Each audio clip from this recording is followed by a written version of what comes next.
आप सभी को टीम आईएएस प्लेटफॉर्म पे नमस्कार।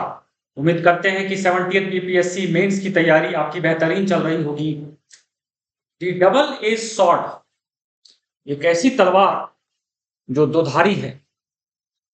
दी double edge sword can cut both ways. वह तलवार किसी इंसान के लिए वरदान भी साबित हो सकता है और किसी के लिए श्राप भी सिद्ध हो सकता है, साबित हो सकता है।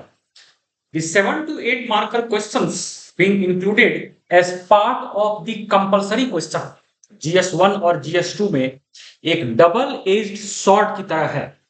अगर आपने इसका सही तरीके से यूज किया कंपलसरी क्वेश्चंस का, तो आपको बहुत अच्छे नंबर इस पर्टिकुलर सेक्शन में आएंगे।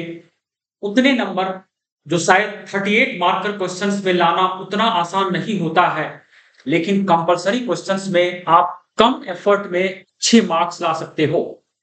इस वीडियो में हम लोग इसी पर्टिकुलर एस्पेक्ट के बारे में बात करेंगे कि किस तरह से you can turn the double edge sword to your advantage and gain the maximum possible marks in the compulsory questions, जिसमें कि 5 सब क्वेश्चंस होते हैं। इस वीडियो में बने रहिएगा, क्योंकि हम लोग इस वीडियो में आपके कंपलसरी क्वेश्चंस में कैसे मार्क्स को मैक्सिमाइज करना है उसके बारे में बात करेंगे। We will talk about the final details regarding marks maximization. Video के मेन कंटेंट को शुरू करने से पहले वन जेंटल रिमाइंडर, अगर आपको हमारे वीडियोस अच्छे लगते हैं तो कृपया हमारे चैनल को सब्सक्राइब करें, बेल आइकन को प्रेस करें, अपने दोस्तों के बीच में हमारे वीडियोस को अवश्य शेयर करें। So let's come back to the main content of the video. As I said, 7 से 8 मार्कर के क्वेश्चंस जो होते हैं, यह वैसा डेडली ट्रैप होता है कि अगर आपने इसको सही तरीके से डील किया तो आपको इसमें 24 से 25 से 26 मार्क्स भी आ सकते हैं, और आते हैं बहुत सारे स्टूडेंट्स के। लेकिन अगर आपने इसे डेडली ट्रैप बना लिया तो यही वह सेक्शन है जो न सिर्फ आपके नंबर को कम करता है, आपके टाइम को ज्यादा कंज्यूम करेगा, और यह पर्टिकुलर क्वेश्चन आपके आंसर्स को इतना लेंदी कर देगा कि शायद आपका पेपर फिनिश नहीं हो।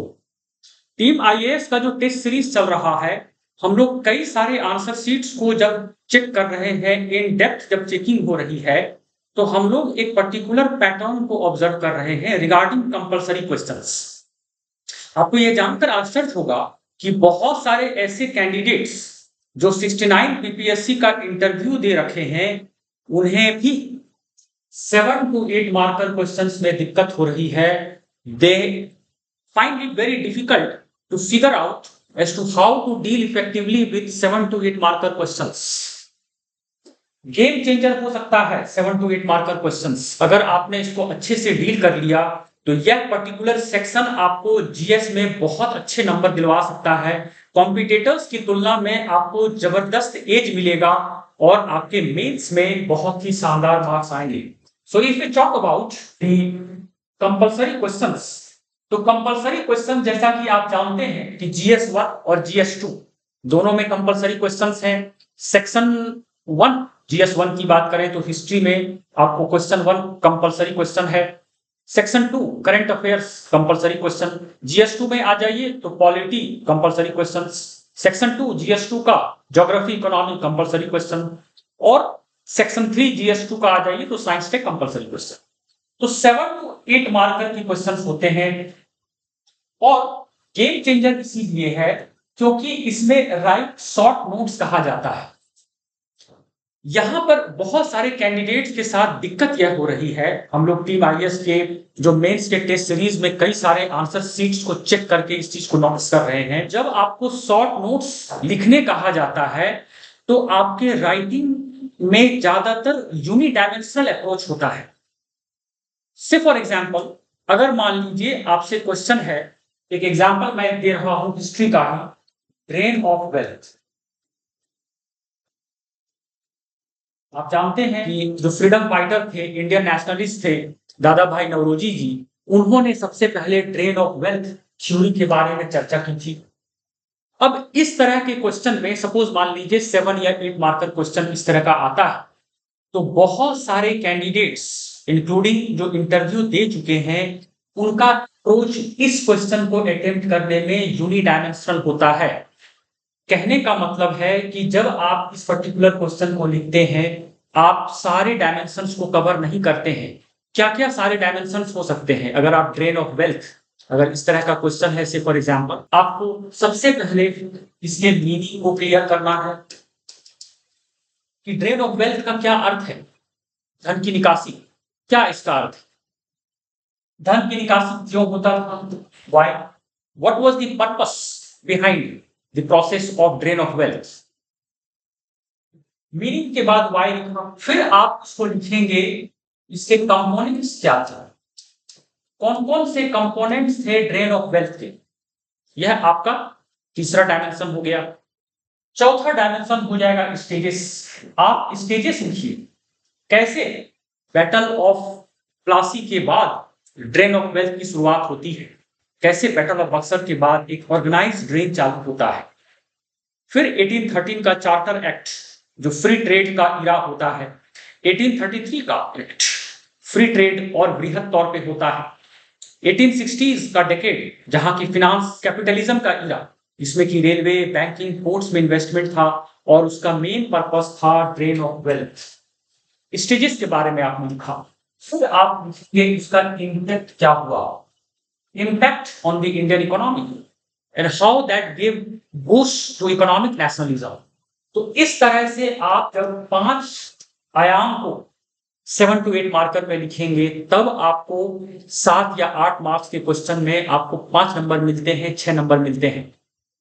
अब आपके मन में एक डाउट उठ रहा होगा कि सर शॉर्ट आंसर क्वेश्चन है जिसमें कि लगभग 80 से 90 वर्ड्स ही लिखने हैं, तो इतने सारे आयाम को कैसे एडजस्ट करेंगे? And therein lies the art of answer writing where you write with high precision.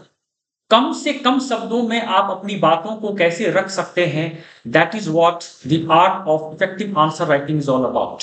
हम लोग आगे इसके बारे में बात करते हैं। 80 से 90 वर्ड्स में आपको आंसर्स को लिखने हैं और एक आंसर में आपको लगभग 4.5 मिनट ही देना है। अगर आप 4.5 मिनट से ज्यादा कंपलसरी सब क्वेश्चंस में देंगे तो आपको किसी और क्वेश्चन में हो सकता है कि नुकसान हो जाए। बाय एंड लार्ज जो आपका अप्रोच रहेगा, कंपलसरी सब क्वेश्चंस में आपको लगभग 4.5 मिनट देने हैं। आगे हम लोग बात करते हैं कवर ऑल पॉसिबल डायमेंशन। किसी भी सब क्वेश्चन का जो कंपलसरी क्वेश्चन का पार्ट है, सभी डायमेंशन को कवर कीजिए। चैलेंजेस, जहां भी ऐसा टॉपिक है जहां चैलेंजेस के बारे में स्कोप बन रहा है, जरूर लिखिएगा। टीम आईएएस का जो मेंस का टेस्ट सीरीज चल रहा है, इसमें बहुत सारे अच्छे अच्छे कैंडिडेट्स आंसर राइटिंग कर रहे हैं और हम लोग एक पर्टिकुलर पैटर्न को ऑब्जर्व कर रहे हैं कि आप लोग जो कंपलसरी सब क्वेश्चंस हैं उसमें सारे डायमेंशंस को कवर नहीं करते हैं और उसमें एक डायमेंशन जो कि आप लोग मिस करते हैं, दैट इज चैलेंजेस। चैलेंजेस, किसी भी टॉपिक में जहां भी चैलेंजेस है उसको आप एक सेंटेंस में ही लिखो, लेकिन जरूर लिखिए। चैलेंजेस बहुत ही क्रूशियल होता है क्योंकि वह ओवरऑल टॉपिक का एनालिसिस होता है। और जैसा कि 38 मार्कर हो या 36 मार्कर हो, किसी भी आंसर का, चाहे वह शॉर्ट आंसर क्वेश्चन हो या लॉन्ग आंसर क्वेश्चन हो, आपको 3 चीजों के बारे में विशेष ध्यान रखना है। पहला, direction is very crucial. Write what is being asked by the examiner. The examiner is not interested. The examiner is not concerned about your knowledge base. The examiner is only concerned about the answer to his question. Once you address the demand of the question, you will get very good marks. तो direction बहुत ही crucial है। जो प्रश्न की मांग है वही लिखिए। दूसरा, कंटेंट में आपके पावर होना चाहिए। आपके कंटेंट में पावर हो और वह पावर आपके आंसर सीट में भी दिखनी चाहिए। When we talk about the power of the content, we are talking not only about the direction, we are also talking about the relevant concepts, the relevant facts, the relevant data, the relevant reports being given by government institutes largely. तो इन सारी चीजों को जब आप short answer question में लिखेंगे तब आपके नंबर बढ़ते हैं। तो content is very crucial and last but not the least, short answer questions में, कंपलसरी क्वेश्चन में प्रेजेंटेशन बहुत ही क्रूशियल है। आप फ्लो चार्ट जरूर बनाइए। फ्लो चार्ट बनाने का बहुत सारा पर्पस होता है। एक पर्पस होता है फ्लो चार्ट का कि वह देखने में अच्छा लगता है, पहली चीज। दूसरी बात है, कम शब्दों में आप बहुत सारी बातों को कह सकते हैं और फ्लो चार्ट ज्यादा स्पेस भी ले सकता है, यानी कि वह देखने में भी होलसम लगता है। तो कई बार आप सेंटेंसेस न लिख के फ्लो चार्ट के माध्यम से अपनी बातों को कह सकते हैं। और प्रेजेंटेशन जब आप रखें तो कोशिश कीजिए कि जहां भी शॉर्ट आंसर क्वेश्चंस हो वहां पर आप पॉइंट फॉर्मेट में लिखिए। जब आप वहां पर पैराग्राफ फॉर्मेट में लिखते हैं तो वहां पर आपको टाइम और वर्ड की कमी महसूस होगी, लेकिन जब आप पॉइंट फॉर्मेट में लिखेंगे और हेडिंग और सब हेडिंग देंगे तो वहां पर आपका प्रेजेंटेशन इफेक्टिव होगा। और प्रेजेंटेशन जो है आपके डायरेक्शन और कंटेंट को सपोर्ट करेगा। सो एक साथ जो है डायरेक्शन, कंटेंट और प्रेजेंटेशन साथ में चलते हैं और वह आपके शॉर्ट आंसर क्वेश्चंस को इफेक्टिव करते हैं। तो इन सारे एस्पेक्ट्स को जब आप फॉलो करते हैं एंड मोस्ट इंपॉर्टेंटली उसको पेपर पर उतारने की कला जब आपको आ जाती है, आप यकीन मानिए कि आपको GS1 और GS2 में भर भर के नंबर आएंगे कंपलसरी क्वेश्चंस में। So that is it for this video. उम्मीद करते हैं कि आपको यह वीडियो अच्छा लगा होगा। अगर आपको हमारे वीडियोस अच्छे लगते हैं तो कृपया हमारे चैनल को सब्सक्राइब करें, बेल आइकन को प्रेस करें। हम लोग जल्द ही अगले वीडियो के साथ आपके समक्ष उपस्थित होते हैं। Until then, good bye.